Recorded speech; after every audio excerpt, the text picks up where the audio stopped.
Hi, I'm Sean, I'm Rhonda. and we're excited to be with you today. We want to talk about keeping romance alive in your relationship. So, what is romance? Good question. So, romance is the expression of love, affection, and deep emotional connection via words, actions, and gestures that convey care, admiration, and desire. That sounds like something that you're going to have to talk to your spouse about to really understand what speaks that to them. You know, it fosters intimacy, it creates meaningful memories, and it makes our spouse feel cherished and valued. You know, in Ephesians 5, it uses the word nurture, and this is promoting health and strength. It's actually an educating. And he also uses the word cherish, which is a warmth of feeling and a cherishing with tender love. You know, those are all words that kind of show, it's almost like you're taking your spouse and hugging them. Yeah, so how can we cause another person to feel nurtured and cherished? Because it's not based on my definition. True. Your definition might be different. You know, Genesis 2, it talks about a man leaving his father and mother and cleaving to his wife. That sounds pretty aggressive. That means pursue and stick to like glue. So there's a romance in that because women crave that. And also in Deuteronomy chapter 5, he talks about in the first year of marriage, a man focusing on cheering up his wife. So keeping a cheery wife is definitely going to involve some romance. That's an important need. It affects the atmosphere in the home.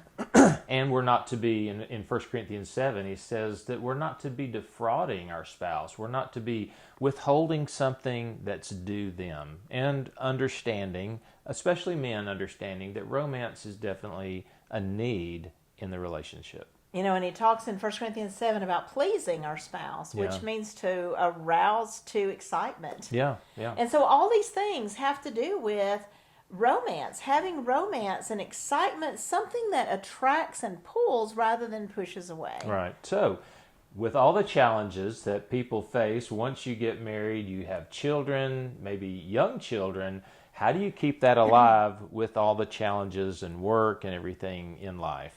You know, we want to be wooing and drawing our spouse to ourselves. And so that involves knowing what has a drawing effect, but how can I avoid pushing you away? Because it's going to be really hard to woo you near if at the same time I'm pushing you back. And, you know, just like when we're dating, we're thinking about constantly putting our best foot forward, maybe watching our grooming and that we are looking attractive, but we're also watching emotionally how we're responding to each other, that we're responding in an attractive way emotionally.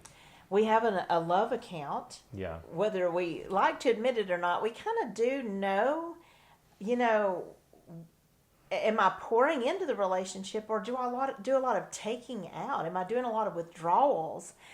If I'm pouring into the relationship, I'm making deposits. If I do things that are the push that we talked about earlier, I'm making a lot of withdrawals. It would behoove us to know, wow, if that was a big withdrawal that empties the account and throws it way in the red, I need to be aware of that, and a lot of couples aren't. So verbalizing, what is the meaning of some of the things that we're doing? What is the impact? Yeah, there's little things that we can be doing that are either pushing our spouse away or pulling them toward us.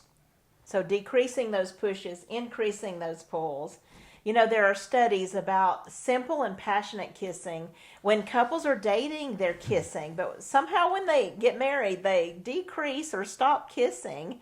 And yet the 6-second simple kiss, the 40-second passionate kiss releases certain chemicals and hormones that have a bonding impact. So kissing is important. And there's been studies done around this that kind of show the impact it has on the relationship.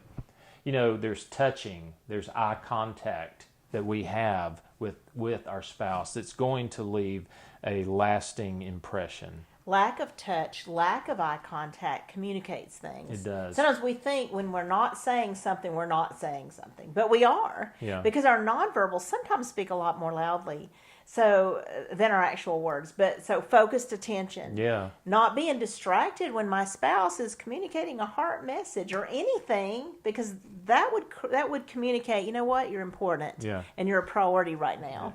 maybe not looking at your phone every time you get a text or something, and giving that focused attention to your spouse. Spending quality time together. So setting aside that time to be able to work through issues so we stay current. We don't let the trash build up in our relationship, but we take the trash out.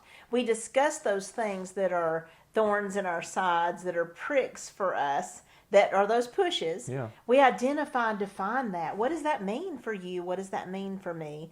And we take the time to talk about what fuels the relationship. What do I need to give me that pull, that drawing effect?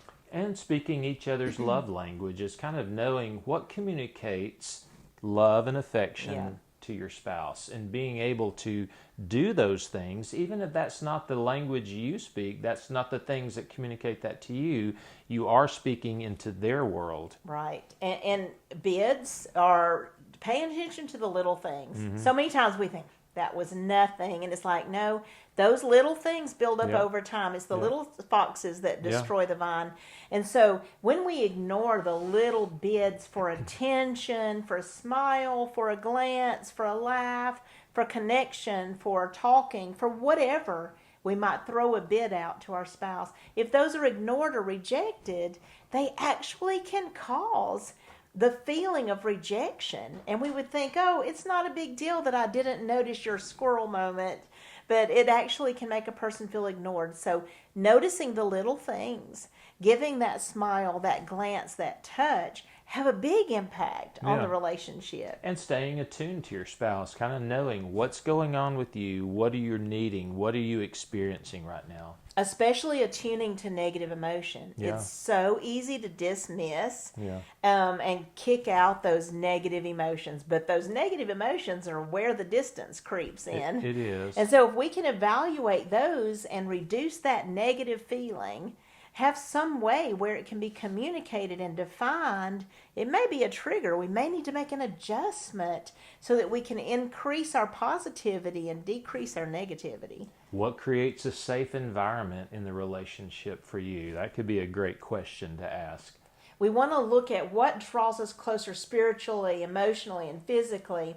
We want to have planned time alone, scheduled sex and date nights, and daily input where we're having that time to be intentional, to pour into our relationships. We need to be creative many times. Things aren't going to just fall on us because we're married. So we need to be intentional to make sure that we're doing things to actively and intentionally care for the needs that our partner has in the relationship.